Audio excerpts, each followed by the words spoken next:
जी जनाब, मैं थोड़ा अपना हसनैन अब्बास जोगी म्याणे कोट वाला आज मेरे त्रावे शहर मेरे नाल मौजूद हैं जिन्हों के मैं दौड़े पढ़दा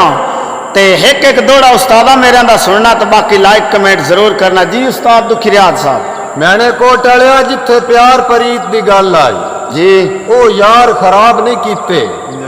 असी रहे संगत दे दायरे विच दिलदार खराब नहीं कीते जी गल करके गल ते डट गए किरदार खराब नहीं कीते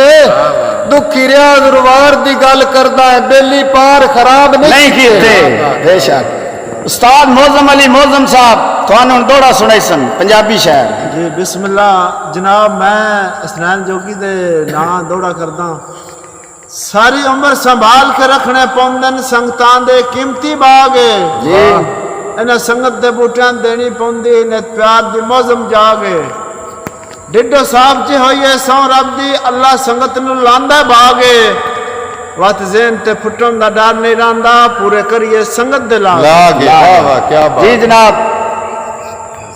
नसर इकबाल फाद भाई थोड़ी बारी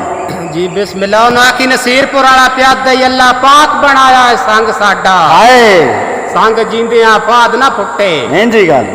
हर साह दे नाल दुआई मंगदा हाथ हत्थां विचों यार ना छुट्टे। क्या बात है